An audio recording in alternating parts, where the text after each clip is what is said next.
everybody, it's Linda. Welcome back to Tips for You. Well, in today's video, I'm going to share with you a family favorite recipe, and it's chicken parmesan. It's a traditional Italian dish, and it is absolutely delicious, and it's so hearty, and it's really easy to make. I'm going to show you my recipe. I think you're really going to love it because my recipe is healthier than the other recipes that you're going to find on the internet or from other people. And why is that? Because I don't fry the chicken. We all know that fried foods are not healthy for us and that we can save calories as well as digest foods easier that are not fried. My recipe is 100% baked. So you're going to see that you're going to get the traditional, delicious chicken parmesan recipe, the taste, everything, but you're not going to be frying it, you'll be baking it. The trick with chicken parmesan is that you want it to be tender and moist. And that's what my recipe will give you. And I'm going to take into consideration, as I always do, that viewers are sometimes new to cooking. So I'll be showing you step by step how to make chicken parmesan. And I'm going to be giving you some tips along the way to show you some things that have helped me with cooking over the years. Because I've been cooking a very long time and I'm always cooking homemade. So I hope you enjoy this recipe. And before we get started, I want to show you the ingredients that you'll be needing to make your chicken parmesan. Okay, here are the ingredients that you're going to need. You're going to need breadcrumbs, and I recommend you get the Italian style breadcrumbs because they're nicely flavored and you won't have to do any extra work flavoring anything. You're going to need an egg or two, depending on how much chicken you plan to make. And then you're going to need some spray olive oil. But don't worry if you don't have spray olive oil. You can use regular olive oil. It's basically to coat the pan. And I'll show you how to do that. And then if I'm going to use my homemade sauce that I have here, but if you don't have homemade sauce and you're going to use jarred sauce, then I always recommend my favorite, which is Rao's marinara sauce. It's delicious. It's worth the extra money. And then you might want to add a little fresh garlic to your Rao's because I love cooking with more garlic. But I have enough in my homemade sauce, but you'll want to crush some garlic. And remember to leave your garlic out and let it air for about 10 minutes before you use it because that helps the allicin bring it out and it's much more healthy for you. And then I have some basil and oregano, which you can add also to your sauce to flavor it. All right, and to cook your chicken parm, you're going to need to have a cookie dish like this. That's going to be what we're going to bake the chicken on. And you're also going to need to bake the chicken parm itself a glass Pyrex baking dish or some other baking dish that you like. This is a 10 by 15. This is a large one, but you can use 13 by 9. Or, take something out and just measure it and so that it holds all of your chicken cutlets flat. All right, you're not going to be doubling up or putting them on top of each other. You're going to keep them flat. And I almost forgot the star of the show. You need a pound of mozzarella, okay? And I like to grate my own mozzarella because it's so much better for you and it's so much nicer and the texture is great. So if you have a cheese grater, just grate your own mozzarella.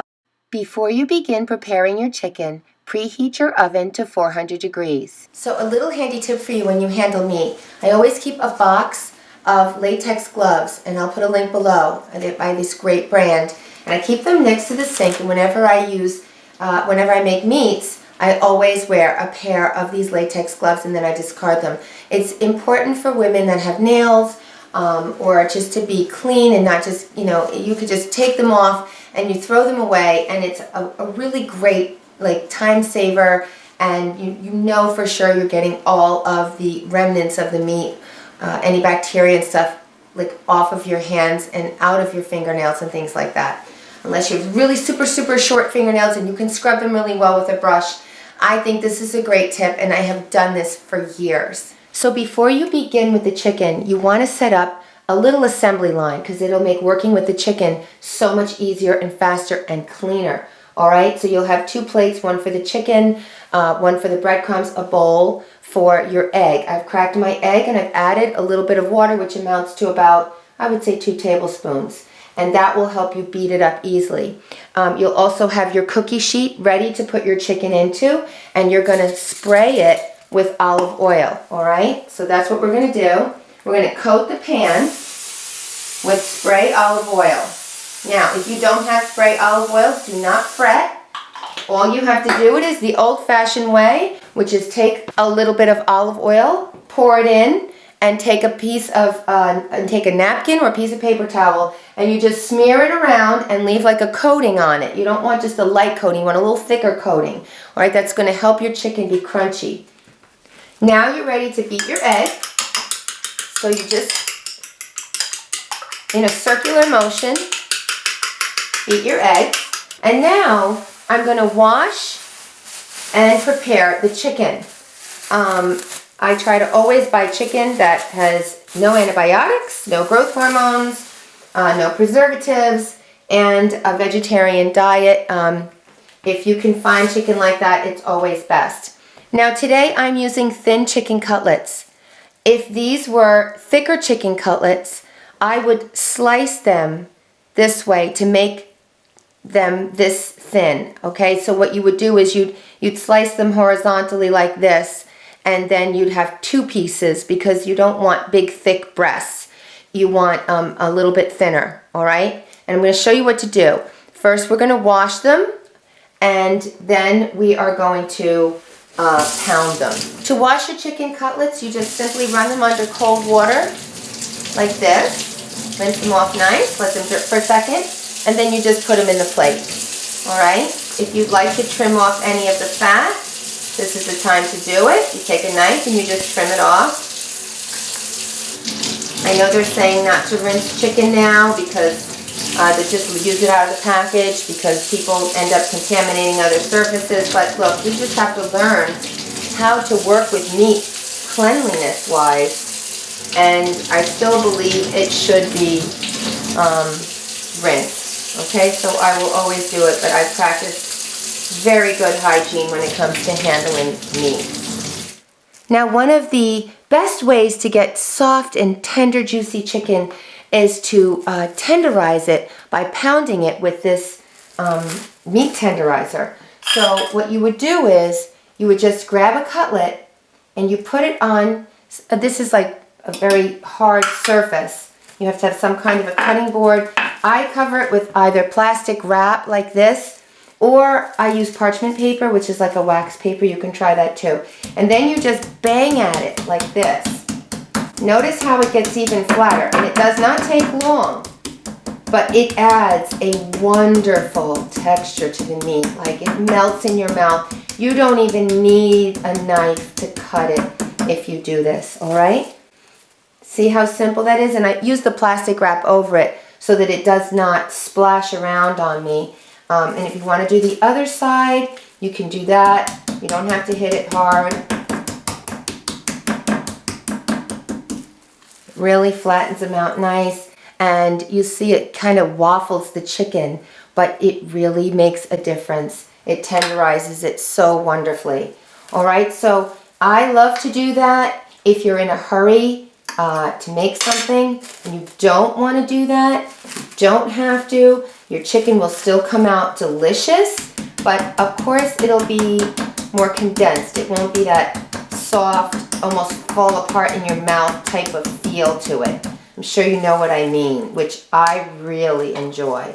Okay, now that our chicken is all pounded and ready to go, we're going to be dipping it into the egg, then into the breadcrumbs, and then we're going to be putting it right here into this greased cookie sheet, and then it'll be ready to put into the oven.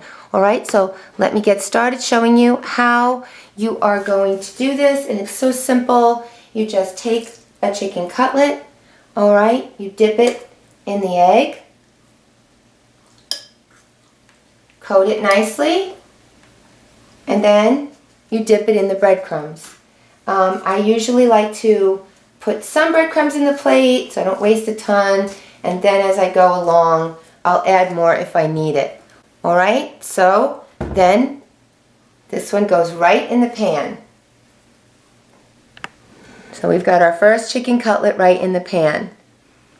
And then we'll take another one, dip it into the egg, okay?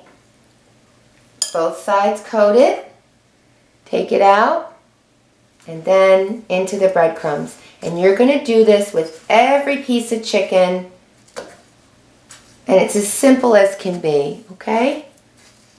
And then you put it into the cookie sheet, okay?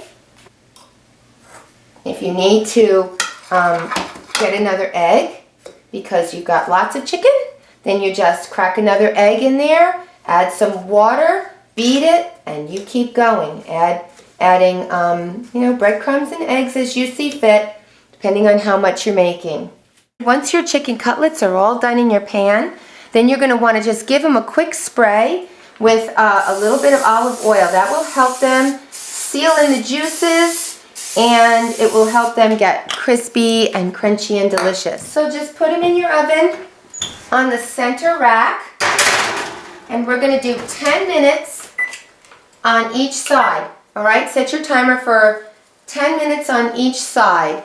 After 10 minutes, after the first 10 minutes, we're going to take them out, flip them over, and then we're going to cook them 10 more minutes. But depending on how they look, when we take them out after the first 10 minutes, we may only put 8 minutes for the second side, because again, they're going to be baked after this, so it's not critical that they be done to the bone, okay? Now, while your chicken is cooking, this is a great time to prepare your tomato sauce. So if you're using a jarred sauce, then I recommend that you spice it up a little bit with fresh garlic and the oregano and basil, and then just simmer it a little bit. You know, if it's hotter, it's actually better. Your chicken parm will cook quicker. All right, I'm gonna, like I told you, I'm using my homemade sauce. So mine is all ready to go, and when the chicken is done, I'll show you how to assemble the tomato sauce with the chicken to make the parm, okay? Okay, that's 10 minutes, so we're gonna take them out, and we're gonna flip them over. So they're half done. This is a little different breadcrumb mix. It's like an organic breadcrumb, so it looks a little different, so in case you're wondering. So you're just going to flip all of the chicken cutlets over so that they can cook on the other side. Then you'll just put your chicken cutlets back in the oven for the remainder of the time, which is anywhere between 8 to 10 minutes, and we're going to do 9. Now, if you're new to the world of grating mozzarella, I thought I'd show you quickly. This is what a cheese grater is, okay? And you're just going to use this side with the big holes. And you're going to take your mozzarella and you're going to grate it down, okay? You don't saw, you grate straight down, lift it and straight down, lift it and straight down, all right? And then you start to get your grated mozzarella. And that's what we're going to use to do the parm. So it's a good time to do it now while your chicken cutlets are baking in the oven. After 9 minutes, it's time to remove the chicken cutlets from the oven because they're done. And now it's time to assemble the chicken Parmigiana. Chicken is ready, so we are going to take it out of the oven. It looks super moist and delicious. And now it is time to assemble the Parmesan. After you take your chicken cutlets out of the oven, reduce the temperature of the oven to 350 degrees Fahrenheit. That's the temperature that you'll be cooking your chicken Parmesan at. Okay, the first thing you're going to do is you're going to put the tomato sauce into the bottom of your Pyrex baking dish, or whatever baking dish you're using. Now, if you used a jar sauce, sometimes those are thick, so you may want to add a little bit of water, all right, to your sauce, especially on the bottom layer. So you're going to layer it all along the bottom, nice and thick. I would say give it a good 1/4 of an inch of sauce, nice and even, all right? And, just shake it so it's even. You want it to just spread out even. Next, using a spatula, you are going to be lifting out your chicken cutlets that you just baked, and you're going to be placing them into the tomato sauce, okay? Like this. And if you have chubbier chicken cutlets, just because I know the way ovens cook, put your chubbier ones on the outside and your smaller ones on the inside. All right, so I'm going to do that now. Just put them in. Spread them out nice. Now, these are nicely in the sauce. That's what you want. Now what you want to do is just take any extra sauce that you can, Just sort of, now remember, this sauce is going to be unbelievable. You're going to use it on your pasta. If you make chicken parm heroes or whatever, you're going to put it on them. So this is how I like to do this. So build it all around.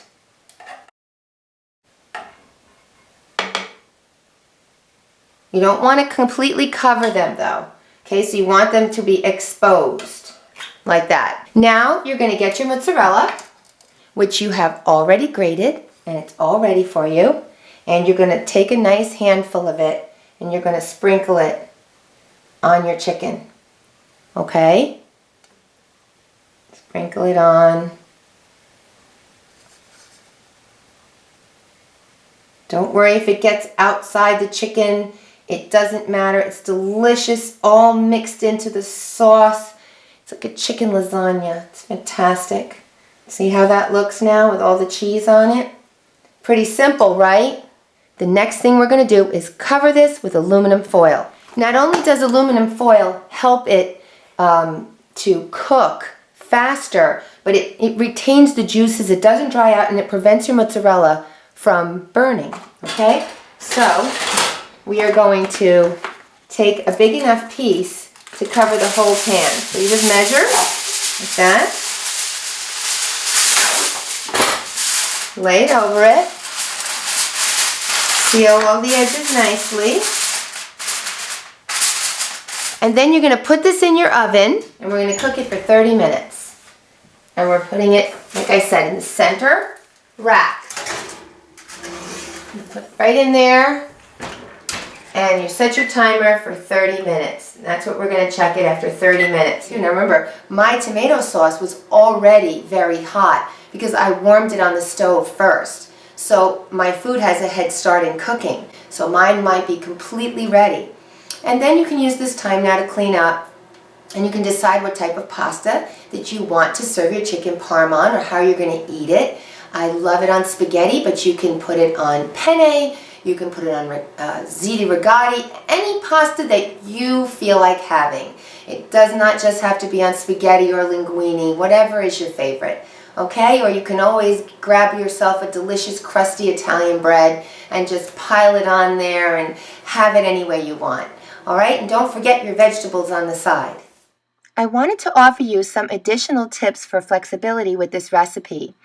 One is that you can use uncut chicken breasts. You don't have to slice them horizontally like I showed you in the beginning of the video, but if you do keep them whole and kind of thick, and larger, then I would definitely recommend that you tenderize them by pounding them like I showed you using the plastic wrap over them, because they will spread to a much larger size. They'll be much softer and more tender and moist than if you leave large chicken cutlets and bake them that way. And number 2 is when you do the first bake of the chicken cutlets, you don't have to worry so much about them being completely done in the middle. It's most important that the breadcrumbs coating the chicken cutlets are golden brown and crispy. Because remember, you're going to be baking it again to make the parms. I say that because you just want to be careful not to overcook all of your chicken. And finally, number 3, this is the kind of meal that you can make in large quantity. You can use multiple packages of chicken, and you can store it in the refrigerator and have it all week if you like. I usually will cover it and keep it in my refrigerator for 5 days, sometimes up to 7 days. Then when you get home from a busy day at work or the gym, all you have to do is assemble your vegetables or your salad, and you've got a full, complete meal. Okay, that's the sign that our chicken parmesan may be done. It's been 30 minutes and it's been baking. So we're going to take a quick look at it. Like I told you, what we're looking for, we want to see whether it's bubbling around the edges, and I see that it is. It's hard for you to see, but it is. So I'm going to take it out and we're going to take a good look at it. Carefully let the steam out. Be careful, sometimes it can be hot. See all that steam coming out? Oh, look at that. My goodness, delicious. Now can you see that? I don't know if you can see, but it is bubbling all around the sides. That shows you that it really cooked through. Now what I like to do is just stick my finger in the middle to see if it's good and hot, and it is. This is done. If you feel when you stick your finger in that it does not feel real hot in the center, leave it uncovered, put it back in the oven for approximately 5 minutes. No more than that, because you don't want to burn your mozzarella cheese on top. You can also sample it. You want to make sure your chicken is cooked inside, which, remember, we pre-baked this, so it is done. But I can get a knife and a fork and take a little cut in it. I do that with all my meat because I always want to make sure things are done. So I'll go for something close to the center and just take a little cut, take an examination, and it looks beautifully done. We are good to go. So I'm going to let it sit on the counter for a few minutes and cool down, and then we're going to give it a try. Okay, it is time to sample it and show you. So I'm going to take a piece of this cutlet. I have a little bit of rotelli here that I'm going to serve it on. Normally I have it on spaghetti, but that's what I had today. You feel free to place your chicken parm on any kind of pasta that you desire. I'm going to take half of a cutlet out, and I'm going to put it on here, and I'm going to get some extra sauce, and I'm going to put it on all around. Let's give this a little cut, and look at that. It looks absolutely delicious. The trick is to let your meat just cool a little bit, like 10 minutes, so that the juices run back into the meat. So I'm going to taste it. I'm going to take a little piece of pasta and a little piece of chicken and taste it.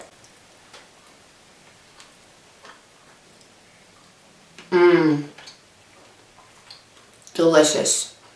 Tender, soft, moist, flavorful, wonderful. And remember, we made this in a much healthier way by not frying the chicken. We baked it twice. Well, I really hope you enjoyed learning how to make chicken parmesan. Let me know if you liked this video and you found it helpful by giving me a thumbs up.